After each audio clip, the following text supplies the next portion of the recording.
কোনো এক দরবেশ একসময় সমুদ্র যাত্রা করলেন। জাহাজে উঠে তিনি নিজের বসবার আসনটি পেতে নিলেন। একে একে অনেক যাত্রী জাহাজে উঠল। সবাই একবার দরবেশ সাহেবের দিকে দৃষ্টি বুলিয়ে নিচ্ছে। প্রথা অনুযায়ী প্রত্যেককে দরবেশ সাহেবকে সালাম জানিয়ে তার কাছে উপদেশ নিচ্ছেন, দোয়া নিচ্ছেন। দরবেশ সাহেব সবাইকে একই কথা উপদেশ দিচ্ছেন। সাধারণত সব সুফি দরবেশই একই রকম উপদেশ দেন। এই দরবেশ তিনিও তাদের ব্যতিক্রম নন। সুতরাং তিনি একই কথা সবাইকে বলতে লাগলেন। উপদেশটা হচ্ছে, বাবা, মরণের কথা চিন্তা করো, যতক্ষণ না তুমি জানতে পারছো মরণ কি রকম। দরবেশের এই উপদেশ বাণী যাত্রীদের মনে সামান্যই রেখাপাত করল।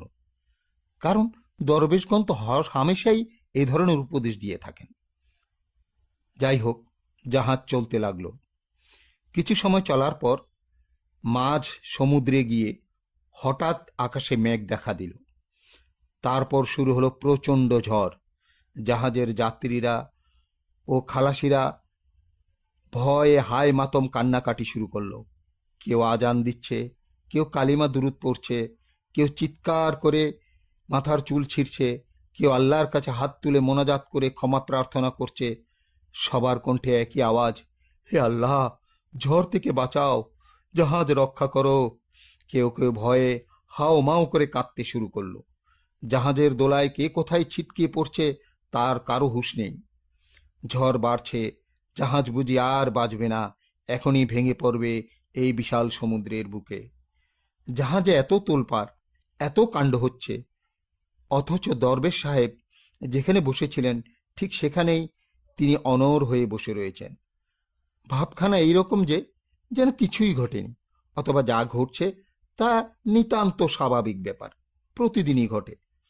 যাত্রীরা সবাই দরবেশের এই নির্লিপ্ত ভাব লক্ষ্য করল, কিন্তু কোনো কথা জিজ্ঞাসা করার মতো মানসিকতা তখন কারো ছিল না।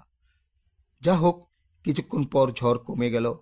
আকাশ আবার মেঘমুক্ত হলো, সুনীল আকাশ দেখা গেল। এতক্ষণে যাত্রীদের মনে স্বস্তি ফিরে এলো। তখন যাত্রীরা দরবেশের নির্লিপ্ত নির্বিকার ভাবটা সম্পর্কে প্রশ্ন করা শুরু করলো। এক যাত্রী প্রশ্ন করলেন, দরবেশ বাবা, এই প্রচণ্ড তুফানের সময় আপনি কিভাবে নির্বিকার হয়ে বসেছিলেন? সাক্ষাৎ মৃত্যু আর আমাদের মধ্যে লড়াই হচ্ছিল, মাঝে ছিল কেবল এই জাহাজের তক্তাগুলো। দরবেশ সাহেব আগের মতোই নির্বিকার কণ্ঠে বললেন, হ্যাঁ, তা সত্যি, কিন্তু আমি জানি সমুদ্রে চলতে চলতে হরহামেশা এরকম হয়ে থাকে। তবে আমি আরও একটা সত্যকে উপলব্ধি করলাম যে ডাঙ্গায় থাকাকালে আমরা এতটা অনুভব করতে পারি না যে মৃত্যু আর আমাদের মধ্যে কতটুকু ব্যবধান। ডাঙ্গায় থাকলে আমরা সবাই মনে করি মৃত্যু অনেক দূরে। উৎস: প্রখ্যাত সুফি সাধক হজরত বায়েজিদ বোস্তামি রহমতুল্লাহ আলাইহের জীবনে এরকমই ঘটনাই ঘটেছিল কাস্পিয়ান সাগরের দক্ষিণ প্রান্তে জাহাজে ভ্রমণকালে। মধ্যযুগে হজরত বায়েজিদ বোস্তামি রহমতুল্লাহ আলাইহের আধ্যাত্মিক শক্তি ও গুরু দর্শন তত্ত্বের খ্যাতি আজও অম্লান। নবম শতাব্দীর শেষার্ধে তিনি ইন্তেকাল করেন। এই শিক্ষামূলক গল্প থেকে জীবন ও মৃত্যুর ব্যবধান কতটুকু এবং আশাবাদী দুনিয়ার মহাবিষ্ট সাধারণ মানুষের দোদুল্যমান মানসিকতার প্রতিচ্ছবি আমরা প্রত্যক্ষ করতে পারি। মৃত্যু আর জীবন যে একই পাতার এপিঠ আর ওপিঠ, এ সত্য জনসাধারণ আদৌ উপলব্ধি করে না।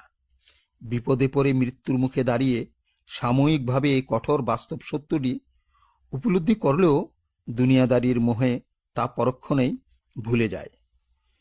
মৃত্যু কি আর পার্থিব জীবনটাই be কি, এই দুটোর মধ্যে কতটুকু ব্যবধান সে সম্পর্কে হজরত আলী রাদিয়াল্লাহু তাআলা আনহু বলেছেন, তুমি হচ্ছ মৃত্যুর শিখার। তুমি যদি অনড় হয়ে চুপটি করে বসে থাকো তবুও মৃত্যু তোমাকে গ্রাস করবে। যদি তুমি মৃত্যুর হাত থেকে দৌড়ে পালানোর চেষ্টা করো তবুও সে তোমাকে তাড়া করে ধরবেই। এই নশ্বর দেহের পরিসমাপ্তির রেখা টেনে দেবে মৃত্যু। আর মৃত্যু এমনই যে যে কোনো মুহূর্তে সে এসে হাজির হবে, তার জন্য কোনো দিনক্ষণ নির্দিষ্ট করে দেওয়া নেই। প্রতি মুহূর্তে তার আগমন ঘটতে পারে।